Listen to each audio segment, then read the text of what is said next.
Hi guys, అందరికీ happy Ugadi. ఈరోజు Ugadi special మేము చేసుకున్నది ఏంటంటే పెసరపప్పు బూరెలు.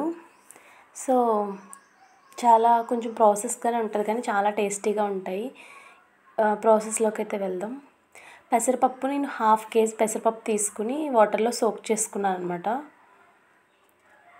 ఇలా సోక్ చేసుకున్నాక మంచిగా నానిపోయిన తర్వాత వాటర్లోంచి తీసేసి దాన్ని మిక్సీ చేసుకోవాలన్నమాట. మంచిగా మెత్తగా మిక్సీ పట్టేద్దాం. చూడండి, ఈ విధంగా మిక్సీ పట్టాలి, వాటర్ లేకుండా. జస్ట్ వాటర్లో నానబెట్టినవి మంచిగా వాడబెట్టేసి దాంట్లో వేసి మిక్సీ చేసుకోవాలన్నమాట. ఇలా ఫైన్గా గారెల పిండిలాగా కొంచెం గట్టిగా పేస్ట్ చేసుకోవాలి. ఇట్లా మనం పిండిని మొత్తం మిక్సీ పట్టేసుకుందాం. మిక్సీ పట్టేస్తే నాకు ఇంత పేస్ట్ అయితే వచ్చింది. దీన్ని ఏం చేయాలంటే ఇడ్లీ వేసుకుంటాం కదా, సేమ్ అదే ప్రాసెస్లో ఇడ్లీ గిన్నెలకి మనం కొంచెం ఆయిల్ అప్లై చేసి అతుక్కోకుండా ఉండడానికి నార్మల్గా ఇడ్లీ బ్యాటర్ని ఎలా వేస్తామో ఇది కూడా పెసరపప్పు కూడా మనం అట్లా వేసేసుకోవడమే ఇడ్లీలాగా. మంచిగా ఇడ్లీలా అరేంజ్ చేసేసుకుందాం. అంతే అండి, మన పిండి ఎంత వస్తే అంత ఇడ్లీలాగా. నాకైతే 2 రేకుల 3 ఇడ్లీ వచ్చాయి 1/2 kg పప్పుకి.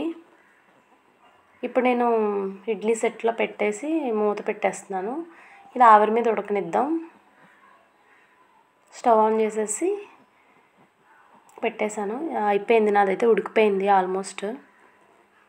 బయటికి తీసేద్దాం.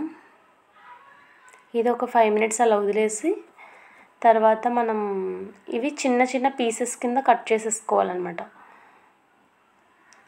ఒక చాక్తో కానీ మనం లేకపోతే ఏదైనా గరిటె హెల్ప్ తీసుకుని కట్ చేసేసి ఎంత వీలైతే ఎంత చిన్న ముక్కలుగా వీలైతే అంత చిన్నగా కట్ చేసేసుకోవడమే. చూడండి, ఈ విధంగా పీసెస్ కింద కట్ చేసుకుంటున్నాను నేను. కట్ చేసి వేరే గిన్నెలోకి ట్రాన్స్ఫర్ చేస్తున్నాను. మనకి ఎంత చిన్నగా వీలైతే అంత చిన్నగా కట్ చేసుకోవచ్చు. ఇట్లా ఇడ్లీలన్నిటినీ పీసెస్ కింద కట్ చేసి ఒక బౌల్లోకి అయితే తీసుకున్నాను నేను. చూడండి, ముక్కలు ఇట్లా ఉండాలన్నమాట, ఈ విధంగా ఉండాలి. ఇప్పుడు ఇవన్నింటినీ కూడా మనం మంచిగా కట్ చేసుకున్న తర్వాత ఇవన్నిటిని కలెక్ట్ చేసుకొని మిక్సీలో వేసుకోవాలి మళ్ళీ. చూడండి, ఇలా స్పాంజ్ లాగా ఉండాలన్నమాట. ఇప్పుడు నేను ఇవన్నిటిని కూడా మిక్సీ చేసి చూపిస్తాను. కొంచెంగా వేసుకోవాలి. చూడండి, నేను అట్లా వేస్తున్నాను. జస్ట్ బ్లెండర్ అనేది మునిగితే చాలు.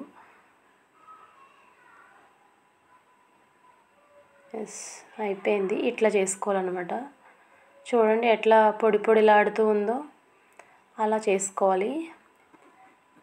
నేనంతా పొడి కింద మొత్తం ఇట్లా కలెక్ట్ చేసేసుకున్నాను. ఆ ఇడ్లీలన్నీ పీసెస్ కింద చేసుకున్నాం కదా, అవన్నిటిని చక్కగా ఇట్లా పొడుములాగా మిక్సీ పట్టేసుకోవాలన్నమాట. ఇప్పుడు మనం దాంట్లోకి బెల్లం ప్రిపేర్ చేసుకుందాం. అది ఎట్లా అంటే మనం ఏదైతే ఒక కప్తో నేను ఒక 1/2 kg ఇప్పుడు చూపిస్తున్నాను కదా, ఆ గ్లాసు పప్పు అయితే తీసుకున్నాను పెసరపప్పు. ఇప్పుడు దాంతో 2.5 గ్లాసులు బెల్లం తీసుకోవాలన్నమాట. ఇక్కడ నేను 2.5 గ్లాస్ అయితే నేను బెల్లం తీసుకున్నాను. ఇక్కడ మీకు చూపిస్తున్నాను.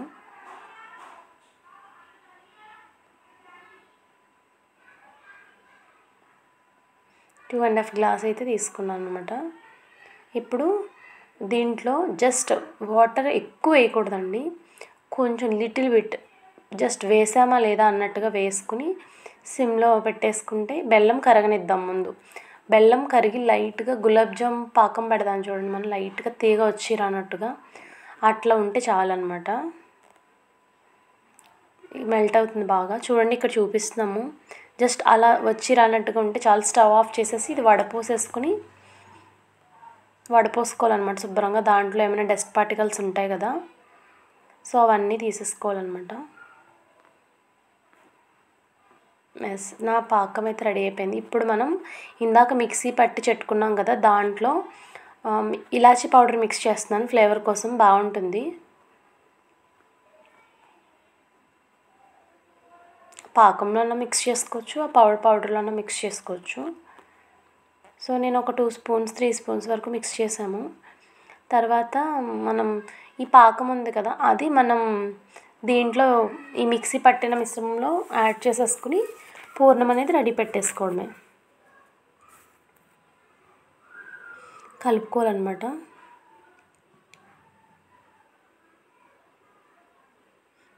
అంతే అండి, లోపల స్టఫింగ్ అయితే ప్రిపేర్ అయిపోయింది. ఇది వేడి మీద ఇలా ఉంటుంది లూజ్గా. తర్వాత వేడి చల్లారేటప్పటికి మొత్తం డ్రై అయిపోద్ది అనమాట. పర్ఫెక్ట్గా మనకి పూర్ణం ఎట్లా కావాలో అట్లా వచ్చేస్తుంది. చూడండి, ఇదిగో ఈ విధంగా రెడీ అయిపోయింది నాకు పూర్ణం అయితే. ఇది కొంచెం వేడిగా ఉంది, ఇంకా వేడి చల్లారేటప్పటికి బిగుసుకుంటుంది అనమాట. అది మనకి ఉండలు చేసే విధంగా అయితే ప్రిపేర్ అయిపోతుంది. పాకం కలిపేటప్పటికి ఈ విధంగా ఉంది. వేడి చల్లారేటప్పటికి పర్ఫెక్ట్గా అయిపోతాయి. ఇప్పుడు వేడి చల్లారిన తర్వాత మనం ఉండలు చేసుకోవాలన్నమాట.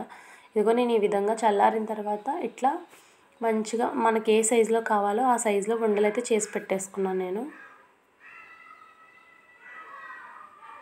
ఇవి నార్మల్ బూరెల కంటే చాలా రుచిగా ఉంటాయి అన్నమాట. ఇప్పుడు మనం బూరెలు ఎట్లా ప్రిపేర్ చేస్తారో చూద్దాం. ఆ బూరెల పిండి అనేది వేరే ప్రిపేర్ చేసి పెట్టేసుకున్నారు ఆల్రెడీ.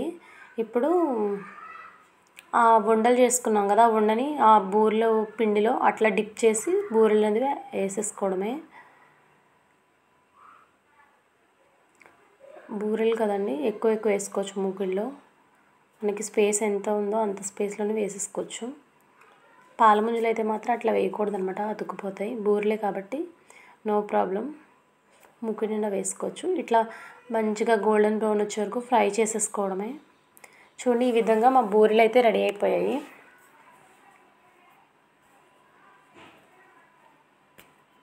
లోపల కూడా బూరె అయితే మంచి క్రిస్పీగా వచ్చింది, అండ్ లోపల కూడా స్టఫింగ్ చాలా టేస్టీగా ఉంది. ఈ వీడియో కనుక మీకు నచ్చినట్టయితే తప్పకుండా లైక్ చేయండి.